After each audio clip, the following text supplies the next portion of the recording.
Project here we wanted to give a little commentary on, show people this beautiful work. A lot of people don't know what Wattle and Daub is. This is just red clay subsoil. We get it from a place about 45 minutes away, but everything here is about 45 minutes away.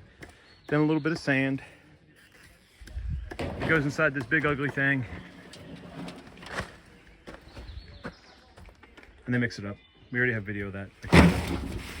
Comes out, looks like horse stuff, and that goes in the wall. Beautiful. Just mud, a little bit of lime stuff in there, some straw.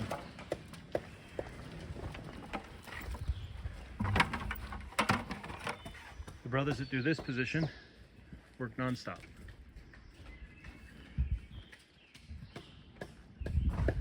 And then they put it in here for the brothers to come get buckets full and throw it in the wall. The bucket lasts a couple of minutes. I want to explain a little bit of the Wattle and Daub. St. Francis actually, and I didn't believe this, but one of our good third order members showed it to me after I made fun of her. But the Wattle and Daub is a way that St. Francis actually said to build. We're not doing it because of that. We're doing it because for the friary, as I've mentioned in another video, it would cost about $80,000 to put walls on. That is the 2x4s, stud beams, that is insulation. Then you'd have to have paneling on the outside, then house wrap, and then siding or paint. But this stuff, you get $9 for the clay. It's about $9 a ton. There's a little bit of lime in there, a little bit of sand, a little bit of straw. So to do the whole friary would cost then maybe $15,000, $20,000, maybe less. But I want to explain what we're doing here.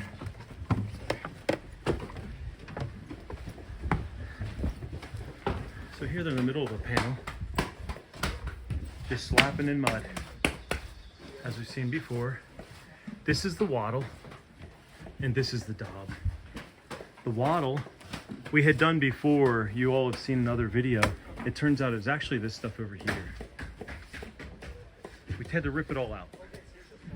Our friends from Global Heritage Group, who are experts in this stuff, they even work in Buckingham Palace and stuff. They came here just to visit us and see what we were doing and gave us so much good advice. They really encouraged us. They were very positive about what we had done, but they told us to just rip it all out and throw it away. So what we did is we put these grooves in here. There's a big groove there. See if I can zoom in. Big groove inside there. And then this inch thick, it's about a ½ inch thick, inch wide, little pieces of wattle that go across. It's just poplar off of our mill, scrap wood, and it just gets woven in there. These staves, let me zoom back out, they go up into holes, kind of like prison bars. In fact, that's where the term breaking and entering comes from before you'd break through and you'd enter into the house. It's also, here's the mud in your eye, because when the brother on the other side's throwing mud, it goes right in your eye. So we have to wear glasses. That's where those terms come from. I don't know about mudslingers. Maybe that comes from that too, because you do sling mud at the wall. It penetrates into the wattle. That's how we fill in a wall. See here, we have to make these little divots in here to be able to slide them into place. Make it up there. Beautiful. So simple. And this is how they built houses for about 2,000 years in Christendom. Over in England, this is still a profession people have to know how to do, because a lot of the old houses are still built this way. So they don't build them this way, but they still use these houses. So they have to be able to work on them. This is a finished panel for the most part. Electric's still in there. We've been recommended to put the electric on the outside, which we may do in the friary, because if we have a problem, we have to dig out the electric, which isn't going to be the most convenient thing. So we'll probably put conduit on the outsides of our walls so that we can actually get to our get to our electric when we need it. Bit at the top, and that's normal. This is very high. It's intensive labor. That's why nobody does it in America anymore. But we're friars. We don't really care about intensive labor. We care about doing a beautiful job and saving our benefactors lots of money while we're doing it. And so we've chosen this way to build a wall because we think it'll work very well, and it's very affordable. It's just a lot of work. So now we'll have to come back, probably tomorrow. We'll have to take it and we'll have to use the float and push that back up there again and do it a few more times. Then when it dries, it'll crack in different places, as I'll show you in other parts of the wall. Then those will have to be punctured in and filled in, and it's just a process until it all dries. You got water over there? This has been, this week we've done all this. It's a lot of work.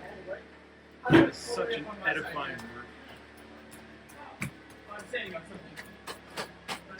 See, this is an older wall. It's one of the first ones we did, and this will get plaster on the inside. So the inside here will all have a lime plaster, so we leave it recessed just a little bit to allow for the lime plaster to go over top. They say that lime plaster is very beautiful. It's all natural stuff, which everybody loves nowadays. Again, it's not even why we're doing it, but still, it turns out to be, so the whole building would be breathable. But the lime keeps from mold from forming, and it also reflects light differently, and it absorbs sound. Incredible aspects or attributes to have. A lot different than just putting up drywall.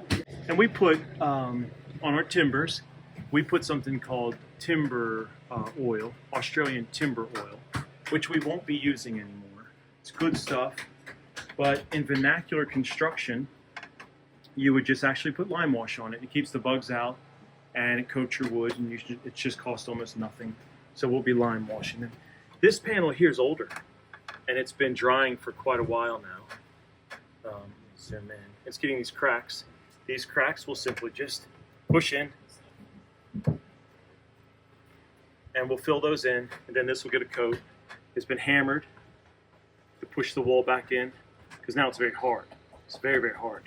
So we have to use a hammer to push it back in, and then this will be filled in later on, and then we will plaster right over top of it. And you won't see any of it. It's be a beautiful plastered wall. People pay all kinds of money for this kind of stuff nowadays, and we're doing it because it's cheaper. The benefit of these kind of walls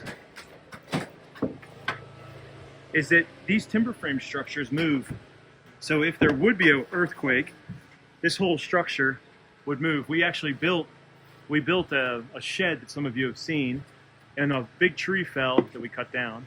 It bounced off another tree and slammed right into our brand new timber frame shed, and it did absolutely nothing to it because it bounced out and then back in.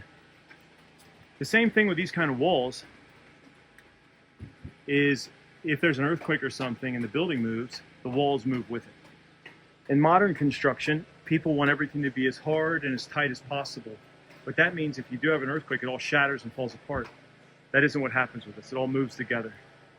That's why these buildings are still in existence over in Europe after 800-900 years. And that's why construction companies have to know how to do this stuff over in England, because they still work on these buildings. This one here was put in 2-3 days ago. 3 days ago?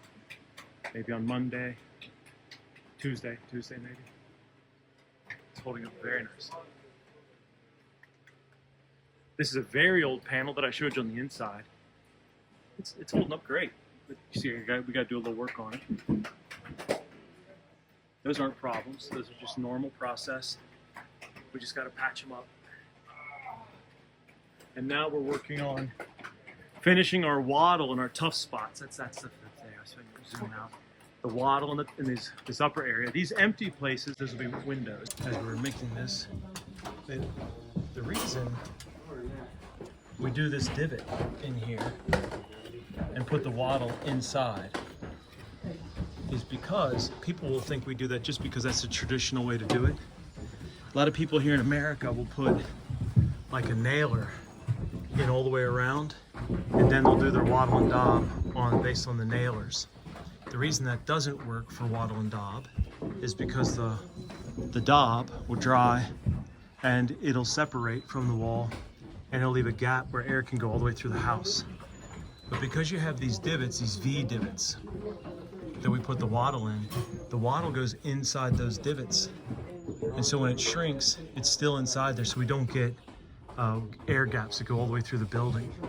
We're able to leave a gap before we actually come back and fix the thing later on. So there is, it's not just traditional methods that people do. They do it for a reason. There's actually reasons to it, but we would have only known that because of our good friends over at Global Heritage. That is it. I just wanted to give an update and show this beautiful process of wattle and daub. We're doing the entire friary this way, which will be an enormous work to undertake, but we just think it's worth it. I mean, if somebody were building a house for a lady, they would want to go all out and just do the most spectacular job they could, and that's what we feel like we're doing. We're building a house for a lady. And this is a little cabin on our property. It's been our experimental cabin. Experimenting with the building, experimenting with the wattle and daub. We'll be experimenting also with, we're making our own sinks, our own faucets, and we're learning how to do all of that. So, God bless you, and please keep us in your prayers, but know that in this beautiful work we're doing, you're all in others. Ave Maria. Cai a tarde de inverno impiedoso e Francisco e Leão sob a neve caminham. Vão tornando a Santa Maria com fome e com frio ao final de outro dia. Frei Leão vai na frente ligeiro, Frei Francisco o chama e diz: Leão, toma nota se queres saber o que é a perfeita alegria. Se nós tivermos a graça de Deus de pregar o Evangelho e a cruz, e por obras exemplos pudermos levar a Jesus.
O que é a perfeita alegria? Ao chegarmos ao nosso convento e batermos depressa esperando entrar, e o cordeiro do lado de dentro, ao invés de abrir, põe-se assim a falar: quem sois vós que assim importunos nesta hora nos incomodais? Somos nós, teus irmãos, Frei Leão e Francisco, que chegam e querem entrar. E verão-se o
Francisco